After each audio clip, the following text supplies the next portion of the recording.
ABN Radhakrishna వ్యాఖ్యలపై వైఎస్ఆర్సీపీ అధినేత మాజీ సీఎం వైఎస్ జగన్మోహన్ రెడ్డి ఆగ్రహం వ్యక్తం చేశారు. తమ పార్టీ నేతల గురించి రాధాకృష్ణ చేసిన వ్యాఖ్యలను ఖండించారాయన. మహిళలను ఉద్దేశించి అసహ్యకరమైన భాషను ఉపయోగించడం, వారిని రాజకీయ చర్చల్లోకి లాగటం విమర్శకాన్ని కాదన్నారు. ఈ మేరకు వైఎస్ జగన్ ఎక్స్ వేదికగా ట్వీట్ చేశారు. ఏబిఎన్ రాధాకృష్ణ వ్యాఖ్యలపై వైఎస్ఆర్సీపీ అధినేత వైఎస్ జగన్ ఆగ్రహం వ్యక్తం చేశారు. వైఎస్ఆర్సీపీ పార్టీ నేతలు వారి కుటుంబ సభ్యుల గురించి చేసిన వ్యాఖ్యలను ఖండించారు. వైఎస్ఆర్సీపీ అధినేత మహిళలను ఉద్దేశించి ఇలాంటి దిగజారిన భాషను ఉపయోగించడం, వారిని రాజకీయ చర్చల్లోకి లాగడం విమర్శ కానే కాదని, ఆ వ్యాఖ్యలు మహిళలను అవమానపరచడమే అన్నారు.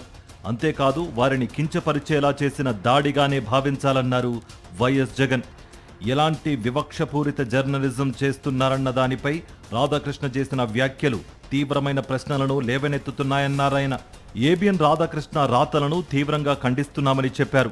ఇది మహిళలను అవమానించడానికే కాదు, ప్రజల్లో మావిగన్ ప్రతిపాదనపై జరుగుతున్న చర్చను దారి మళ్లించడానికి ఉద్దేశపూర్వకంగా చేసిన ప్రయత్నమని వైఎస్ జగన్ తెలిపారు. మావిగన్ ప్రతిపాదనను రాజకీయంగా ఎదుర్కోలేక బాబు ఎల్లో మీడియా ప్రజల దృష్టిని మళ్లించే ప్రయత్నం చేస్తోందన్నారు వైఎస్ జగన్. తప్పుడు ప్రచారాలు చేయడమే కాకుండా దూషణలకు దిగారని అన్నారు.